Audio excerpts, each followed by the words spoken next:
It's good to have you join us. Thank you. I'm Felicity Ezewike.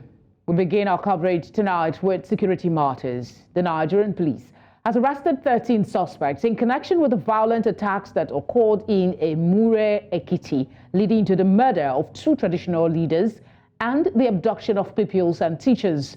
The police high command revealed that the 13 suspects arrested following preliminary investigations are currently assisting the police with their investigation. This was as the Inspector General of Police, Olukayode Egbetokun, on Thursday ordered the immediate deployment of Assistant Inspector General of Police Abiodun Asabi to Zone 17, Akure, Ondo State, along with additional personnel and assets. Meanwhile, the IG on Thursday met with the Ekiti State Governor Abiodun Oyebanji and the Senate Majority Leader Opeyemi Bamidele at the force headquarters. The meeting focused on the circumstances surrounding the violent attacks. Several persons have been reported killed in a fresh attack on the Ogbuju community in the Agatu local government area of Benue State, north-central Nigeria. While conflicting reports trailed the exact number of casualties, it was reported that 9 people died in the latest violence in the north-central state. The attack, which happened on Wednesday night, was carried out by suspected headsmen. A former deputy chairman of the Agatu local government, John Ikulono, said 9 corpses were recovered after the attack. The Benue State government and the police authority are yet to confirm the latest incident. The sum of 100 million naira has been donated for the rehabilitation of victims of the Mangu violent attacks that left many people dead and several injured. The money was presented by the People's Democratic Party Governors Forum when they paid a condolence visit on the governor of Plateau State in Jos. News Center's Chizoba Anyome was there and brings in this report. All right, I understand that report is not ready. It will be shortly. But in the meantime, the United States Department of Defense has confirmed a significant arms sale to Nigeria involving 12 Viper attack helicopters to bolster the nation's military capabilities. The contract, valued at $1 billion, includes not only the state-of-the-art helicopters, but also 32 mission computers provided by Northrop Grumman, with a separate contract valued at $7.7 million awarded in December. Nigeria has been grappling with complex security challenges for years, including the Boko Haram insurgency in the northeast and banditry in the northwest. This multi-pronged crisis has displaced millions and claimed countless lives, making the purchase of the helicopter, scheduled for completion in June 2024, a significant upgrade to Nigeria's military assets.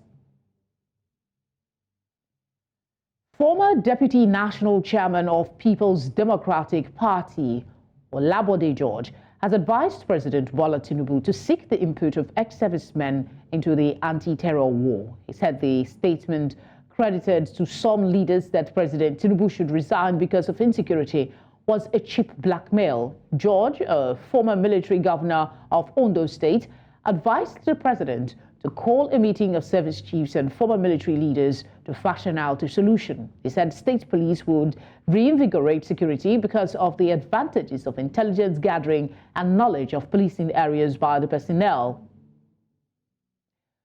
To further discuss this, I'm joined by security consultant and retired member of the Nigerian Armed Forces, Roy Okhidievbe. Thank you very much for joining us. Thank you very much. It's always an opportunity. Will the input of ex-servicemen into the anti-terror war perhaps be the panacea we seek? Yes, I will say strategically yes, and holistically yes. Because if you see the value of the military professionalism is in the veteran community. If you go by the number of soldiers that have abandoned duty, those that have resigned out of grouses, and those that were forcefully resigned because their juniors were promoted to Chief of Army Staff and thereabout, you will see that the quality of the military is in the veteran community. Have you heard of these calls for President Tinubu to resign because of the security situation in the country? It's less than a year in. So would you agree with Bode George when he says such calls are cheap blackmail? Well, being from my profession as a security practitioner, I think there is a political angle to that question. But if I will answer it professionally, I will say that it is an opportunity for President Tinubu to quickly activate stringent measures to tighten security in the country and immediately activate punitive measures and execute all of his executive orders towards penalties for defaulters and criminals that have been caught, and then we'll begin to get a direction. Chief Bode George is joining the group of people who are saying it is time for us to revisit the issue of state police. The time is now. Do you agree? And what, in your view, is the likelihood that this government might be receptive to the idea?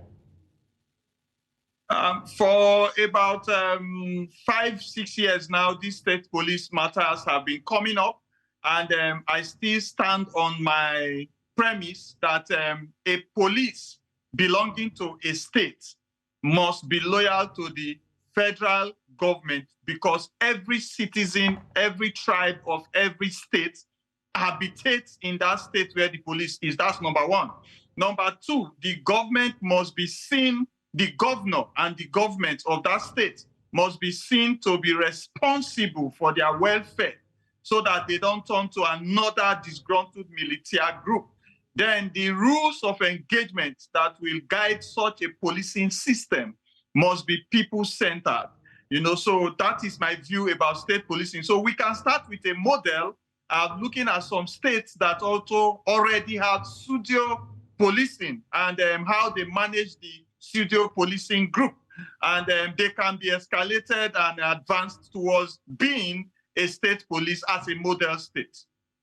This might not be strictly security related, but I'd like to get your perspective on it.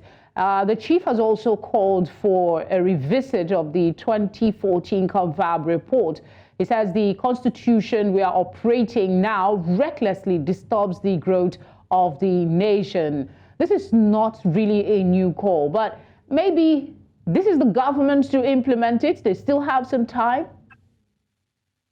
Well, I always plead with anyone in position of authority. The document before you, execute it. Execute it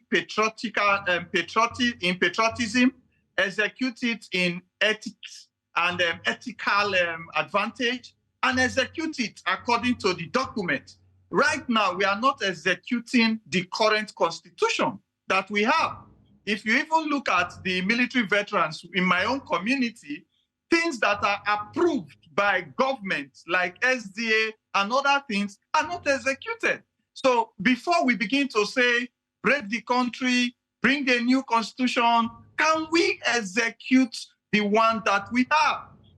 What happened to bursary loans to students? What happened to free education? What happens to bright students getting job in government when they come out with a distinction? What happened to quota system in recruitment? Can we execute what we have? Our judiciary, our executive arm, our legislative arm, can they be sincere to the document before we begin to talk about a new one? In 1 minute, if you can, could you tell us what would be your suggestion for a way to get out of the insecurity, or at least start to crawl out of the situation we find ourselves currently in the country? Yeah, one of the things that you need for security to take shape and hold ground is manpower, and I think that these pseudo security bodies that are popping up everywhere, Mayati Allah have done their own, the Yorubas will do their own, in the East they will do their own. I think they should be consolidated into the existing architecture of the police.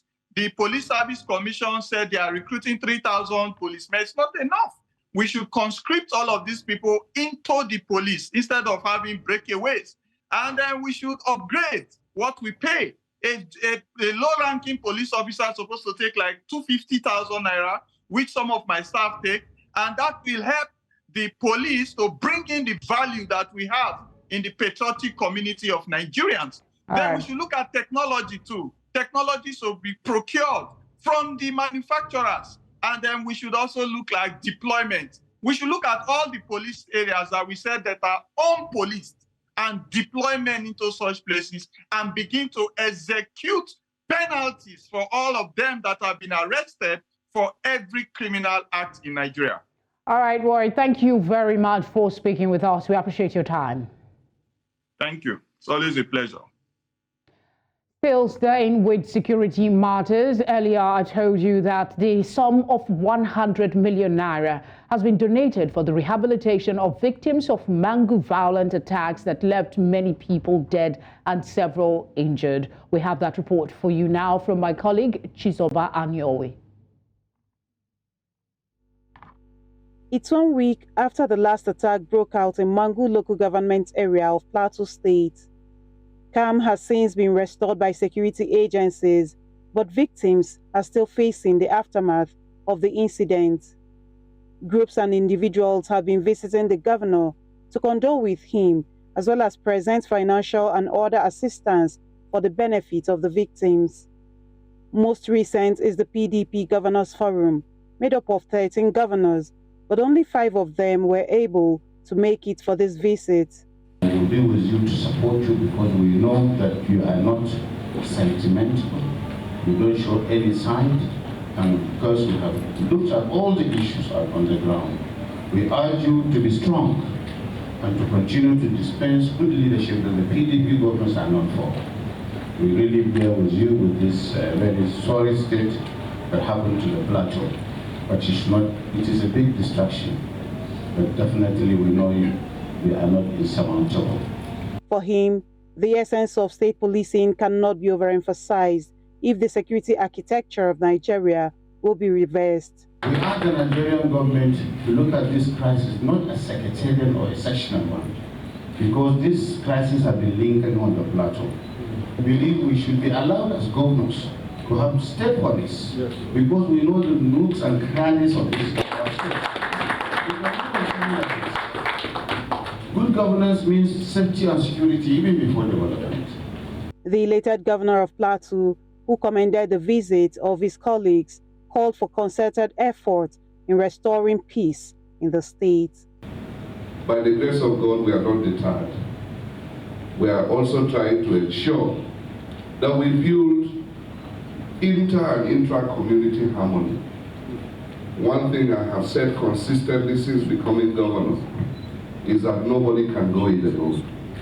We need unity across the divides of faith, across the divides of ethnicity. If we don't achieve it, it's going to be difficult for the country to be secure.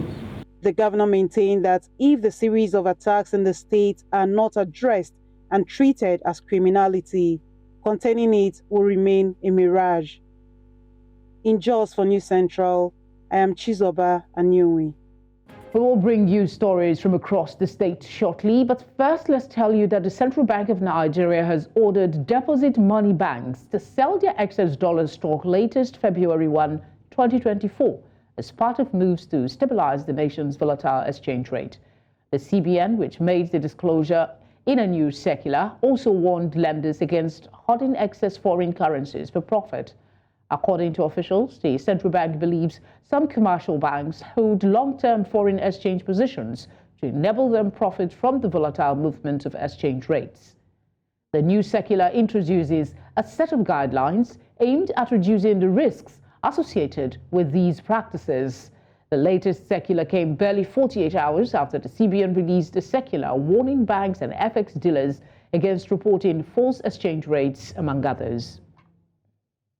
In the meantime, the Nigerian naira has rebounded as commercial banks respond to the Central Bank of Nigeria CBN's 24-hour directive by offloading dollars into the official market. The foreign exchange market is experiencing a relief in pressure evident in the increased volume of dollar transactions. The daily turnover in the foreign exchange market surged by an impressive 85.36%, reaching $134.07 million on Wednesday compared to $72.33 million recorded the previous day. This positive trend is attributed to the collaboration of willing buyers, sellers, banks, exporters, and investors contributing to the enhanced liquidity in the foreign exchange market. This move has resulted in a notable recovery for the national currency.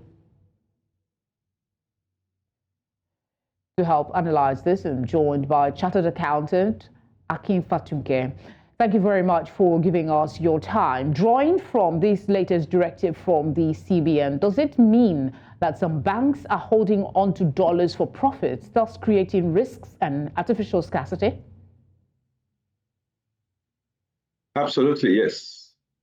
And controls, internal auditing has always revealed that. I think what the Cardoso-led governor of CBN has decided to do was to hold the bulls by the horns and get into it. At the last count, some $5 billion are being held by maybe a consortium of about 5 banks and then the rest in the course of their hedging. By that, I mean the fact that the banks being the intermediary between exporters and importers, those who want to take medical trips abroad, those at the manufacturing end needed to keep some amount of dollars to be able to meet such obligations. And before now, it has been virtually abused. And also what this is now saying that you should not hold anything over and above 20% of your NOP. And if you hold anything over and above your NOP, it means you are speculating, you are over-hedging, and you are therefore trying to contribute to the downfall of the naira when these dollars are just sitting down in your vault. Now, have you done anything criminal? Well, not exactly that you have done anything criminal. Like individuals, what you are trying to do is just to hedge and trying to see how you can boost your balance sheets and your returns as much as possible. But is it ethical? No, it's not ethical. Does it therefore mean that what you are doing keeps on hurting as if you are being a saboteur? Yes. And so if this control does not come in, we will not be able to see some of the effects that we are seeing now. Now, it may be a stopgap. The real thing to get to do is to get the Nigerian economy to begin to work wonders. When I say begin to work wonders, the revenue base should shoot up. Some of the policies that are coming in, take it or leave it. One of them being the NMPC proceeds should be receipted by CBN, even though you may argue that it's not necessarily the CBN function. But we are trying a first aid in such a way that we should be a bit much more accountable.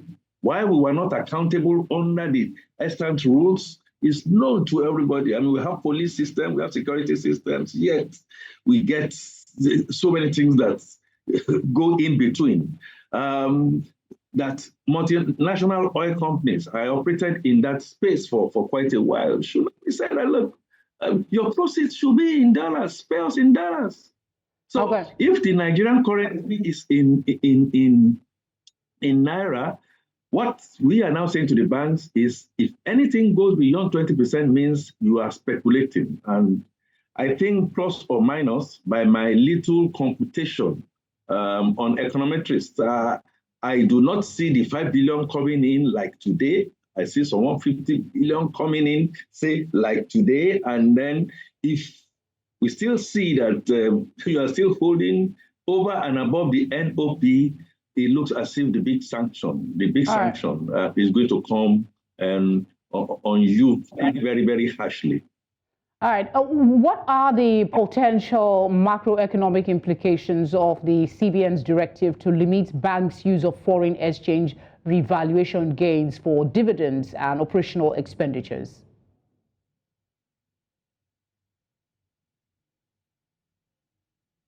An immediate effect will be, yes, let's do things the way they should be done. Let regulation come in and we make sure we are doing things at arm's length. Again, you must make sure that you plug quite a number of things that dovetail into this policy. If you decide that you are going to make the banks go that way, naturally, in my own opinion, the foreign exchange evaluation profits that we see in jumbo profit after tax that we have had for quite a while may dwindle. It will not lead them to a loss.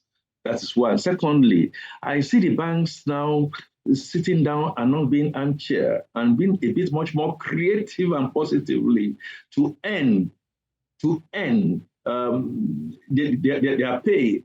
Support manufacturers who are serious about coming in and making sure that they pay their taxes and they are honest to a fault to making sure that we create good employment. So all these ratchet effects exist in the short term.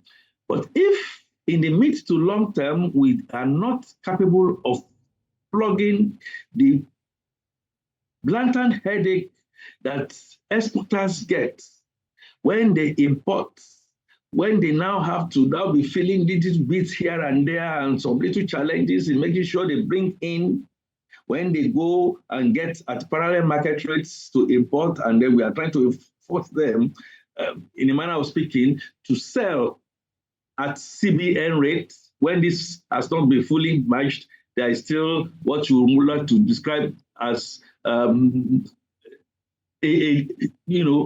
lacuna, and that lacuna will now make them to now be able to play here and there. The fixing of this one is to fix the image of Nigeria.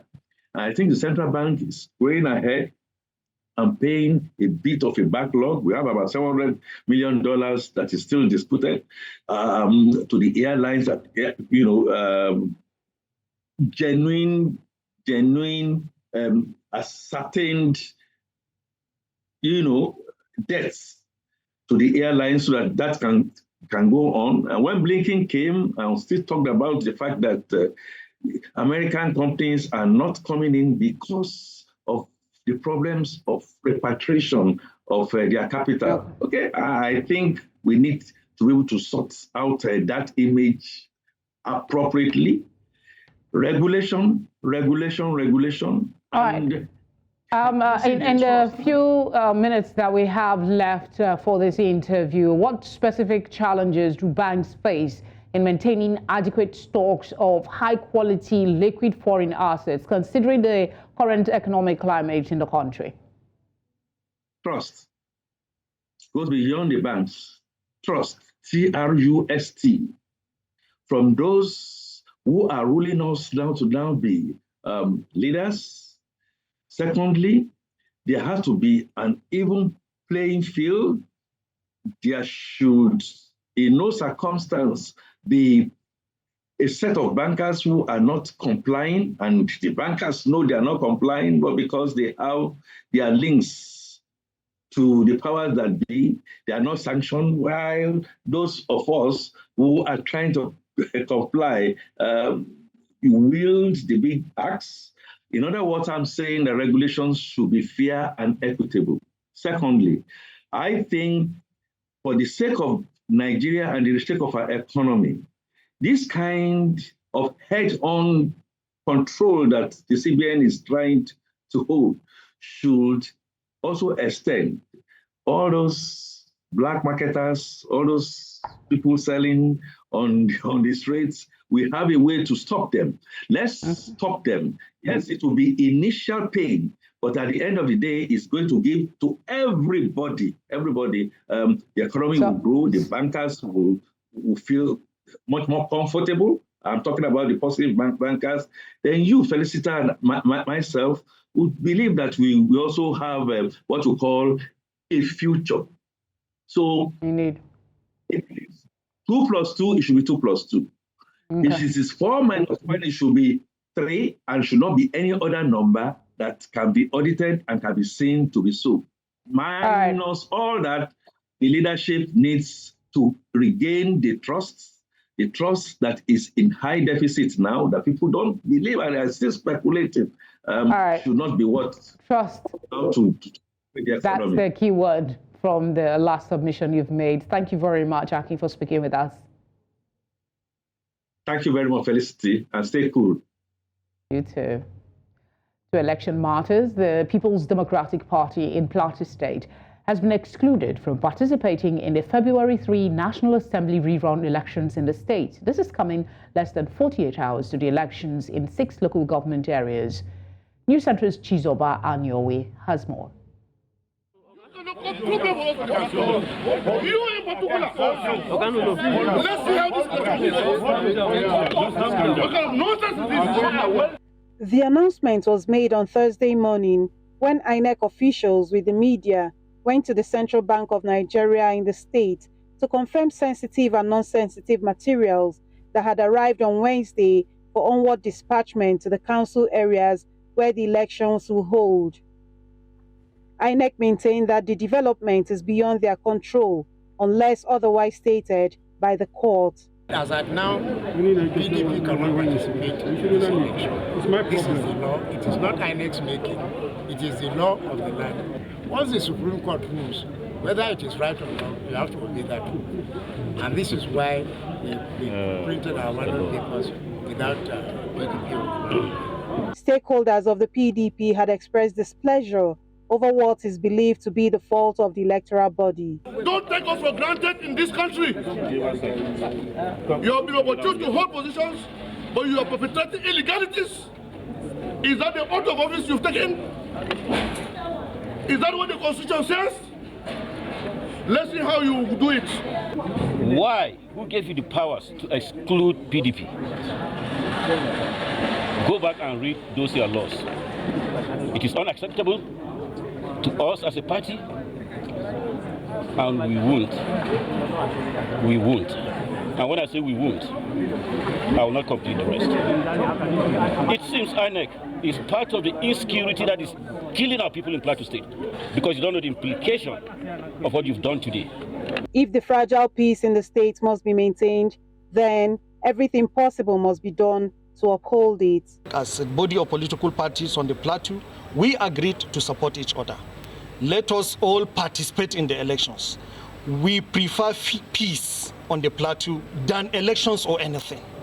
We need peace. You know how fragile the issue of peace is on the Plateau. Meanwhile, electoral materials have been handed over to INEC, who confirmed them and has given a go-ahead for dispatch of same to the various council areas. In Jos for News Central, I am Chizoba Anyowe. I'm joined now on the news by the Publicity Secretary of the People's Democratic Party in Plateau State, John Akin. You just saw him in that video. Thank you very much for joining us, John. I mean, your party, the expressions that we saw from the report by my colleague is that you are really aggrieved. What are your options now? Well, thank you for having me. It is unfortunate that we are taken aback by the position of the Independent National Electoral Commission, INEC. All along, they have refused to open up to us that we will not be part of the election. And I can tell you that the next option is for us to take legal process, which the National has filed someone immediately on the 30th of this month. So the position is now before the Federal High Court. And in the first place, we are yet to be told by INEC the reason why the People's Democratic Party has been excluded from the rerun election, as stated by the order of court.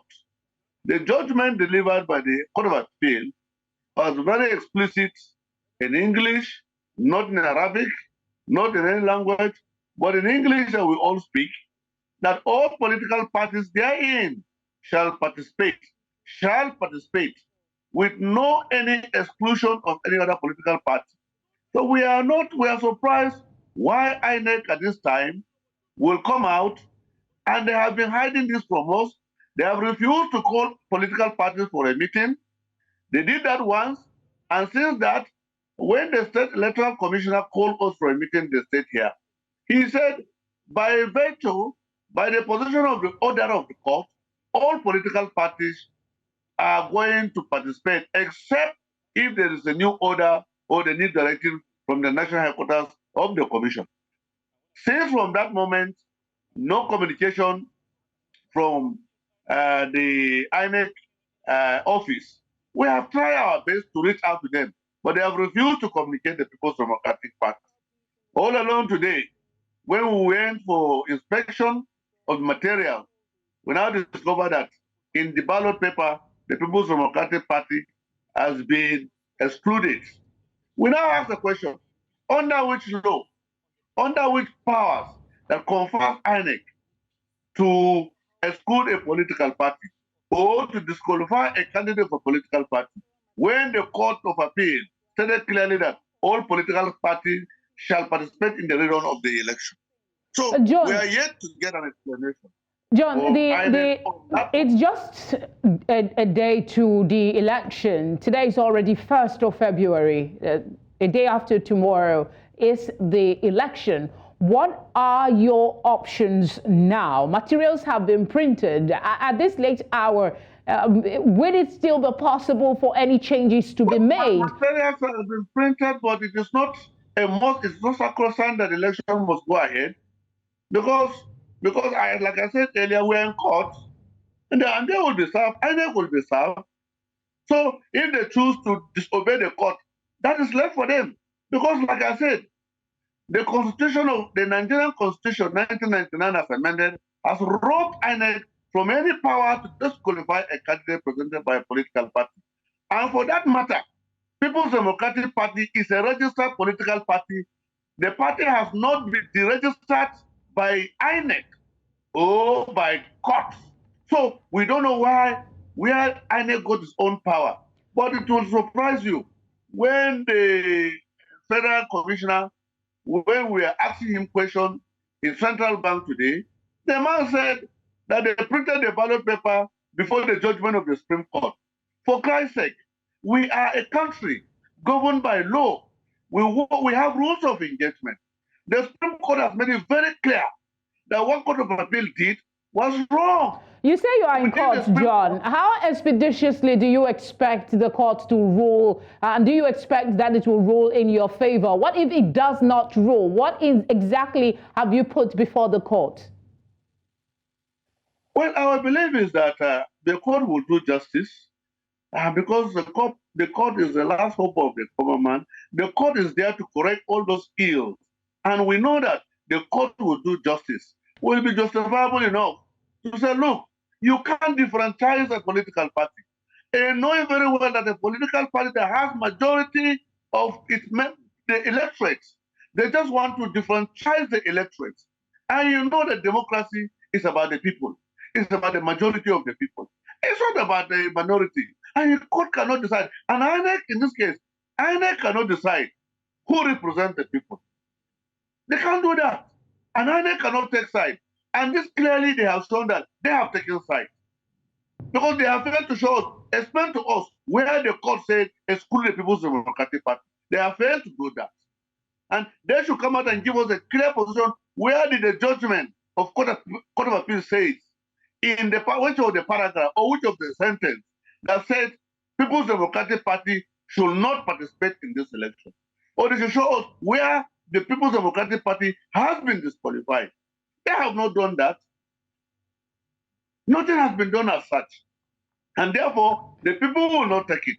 We will not take these illegalities being perpetrated by people holding public office must stop in this country. Stop. This illegality must stop if we want to move forward as a nation and as a country. We need to be developing, not to be retrogressing. I guess we'll have to wait for the courts now, since you have put a case before them. Thank you very much for speaking with us. We appreciate your time. Thank you, and God bless you. The governor of Delta State, South Nigeria, has been ranked the first among states in the country in criminal justice reforms by the Abuja-based Center for Social Legal Studies. Governor Sheriff Oborevwori says the feat follows the passage of the Administration of Criminal Justice Law and Administration of Civil Justice Law 2022 by the State House of Assembly under his leadership as Speaker. News Center's Austin Azu tells us more.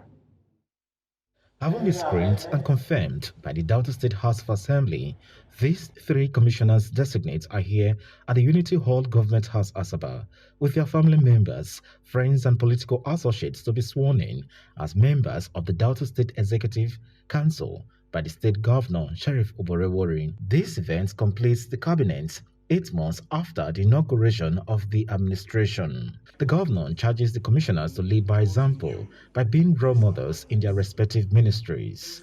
He reassured the citizens that with the distraction of the court cases now behind, the administration is poised to fully focus on the business of advancing Delta State through accelerated infrastructural development, more job opportunities, improved learning environments in the schools, and better working conditions for workers in the public service. That you will justify the confidence that has been reposed in you with these appointments. As head of ministries, your personal example is the most powerful leadership tool you possess. Must be role models in punctuality, discipline, hard work, excellence, honesty, transparency, and accountability. People will do what they see you do, not what you say. Hence, you must endeavor to match your words, actions. The new Commissioner for Information, who spoke on behalf of others, assured the governor and citizens of their resolve to put in their best in the service of the state through the MORE agenda. Your Excellency, this appointment is very huge. We appreciate it. We are not going to let you down. We are so elated about it. And we are taking the policy trust of your government seriously. The new commissioners are Ekemejero Okhidievbe, who is a senior advocate of Nigeria. He will serve as the Attorney General Commissioner for Justice, Ifeanyi Michael Oswoza, Commissioner for Information, and Prince Kelly Kalama Palawe, Commissioner for Local Government and Chieftaincy Affairs. In Asaba for News Central, I'm Austin Azu. 2,000 victims of insurgency in Nigeria's northeastern state of Borno Central have received support to write the university matriculation examination. This offer was made possible by a senator representing their constituency with an aim to support their quest to obtain a higher education degree. News Center's Umaru Kirawa completes the report.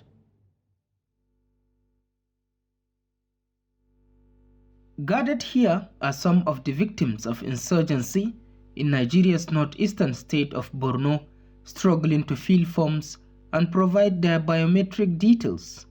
The aim is for them to be enrolled into the free JAM database provided by Senator representing the 8 local government areas of Borno Central. Pieces I want to write JAM, but I don't have money to come to write JAM. But today is free. Alhamdulillah, alhamdulillah, I'm so happy. May Allah bless them. There are a lot of students that cannot afford to pay this. So this registration, it has become beneficial to them. Muna da burin karatu to amma yanayin rayuwar yanzu iyayen namu ba karfi amma in za mu samu taimako irin wannan alhamdulillah za mu dage insha Allah za mu zama abin alfahari a cikin al'umma. The scholarship beneficiaries comprised of orphans and other vulnerable persons facing the greatest hardships occasioned by the Boko Haram insurgency in the region. The sayer said, a stone in water does not worry by a son. So now we are crying who can come out to help us in the educational system. Now a father came from nowhere, where the biological fathers left us behind. So he stands now to be the shelter. Seriously, now people will pick up from where they left behind. Kuma wannan abun zai taimaka sosai a bangaren ilimi, musamman irin halayen da muka shiga a baya na crisis na insurgent din Boko Haram. The scholarship has brought enormous joy and relief to the students as they hope to further their studies. Da ce mutane wannan irin nan program suke yi kam an ba za mu samu irin masalan poverty irin su makaranta ba school fees miye nan duk ba za mu samu ba. This is a very impactful tool in order to alleviate the sufferings that our students faced in this current situation. The insurgency has affected the diverse sector of our education establishment, resources, and everything that has to do with education in Borno State. Our properties were destroyed. So with this development, I think the psyche of the younger ones will be directed towards pursuing their own goal. So what the Senator has done is a laudable initiative, and we are very proud of it. The scholarship is said to cover the entire cost of JAMB registration, allowing these young aspirants an equal chance at pursuing the dream of a higher education with their peers. In Maiduguri for News Central, Umaru Kirawa. The story of a Nigerian mother who called out the Joint Admissions and Matriculation Board over the alleged breach of her 15-year-old daughter's data privacy has been generating reactions. Her story resonated loudly because it touched on the issue of Nigerian men making inappropriate moves towards minors and violation of data protection by JAM. News Central's Omolola Ololade tells us more in this report. Identified as Ife on her X account, the mother of a 15-year-old girl earlier this week raised concerns regarding an alleged breach of her daughter's data privacy right by the Joint Admissions, Examinations and Matriculation Board in an interview on one of News Central flagship program, Jaziri. Ife claimed that a staff at a JAM registration center had used the phone number that was used to set up her daughter's profile for the JAM examination to contact her on WhatsApp. Even if she gave her peer her number, she wouldn't give them my number, right? And she wouldn't tell them her name, like her full name and all of that, you know. So I just continued to chat with him and I started asking questions. I really think, honestly, that this is something that was supposed to happen because if child who you knew was that age was asking you the kind of questions I was asking, he would have known that something was wrong, you know, but he just kept going. And I'm like, I just really hope that this guy stays here. While the conversation may have centered around data protection right and breach of data by JAM, more important is the issue of having some Nigerian men approach minors in a suggestive manner, a conversation that will continue to elicit reactions from most Nigerians. First of all, it is wrong. I don't really see those people as very normal. I see approaching minors as a level of sexual perversion. I classify it alongside with homosexuality and other forms of abnormal sexual practices. You know, when you see a lady as a man, you know, you may be moved by what you see. But for a minor, what do you see that will actually attract you to a minor? So to me, it's a form of insanity. Government ought to look into that because if we watch that action happen day by day, it will affect even the society at large, if you know what I mean. So I feel it's something that we all ought to sit hand in hand together and see how we can curb that menace. However, the issue of violation of data protection right by authorized sources, particularly by banks and telecommunication companies, have always been a cause of concern for Nigerians, a topic this story has brought to fore again. Any organization that accesses personal data must have a privacy policy. And that privacy policy should be on your website. And that privacy policy should also provide information on how you can make complaints or basically contact anyone in the event of either a breach or any concerns you have around your data security. Noting that the JAMB staff member in question has been arrested, Ife commended the examination body for its swift response while revealing that the Lagos State Domestic and Sexual Violence Agency is taking up the case following JAMB's investigation. While indications suggest that many incidents of molestation of minors occur, it is discerning that the bulk of them slip under the radar or go underreported. It is hoped that with the outcry from Ife, many others will be emboldened to speak up to help nip cases of sexual harassment and violence, particularly against minors. In Lagos for News Central, Omolola Ololade. And that's all tonight, but before we go, let's take another look at some of the beat stories. 13 suspects have been arrested over Ekiti attacks as IG deploys AIG to Zone 17.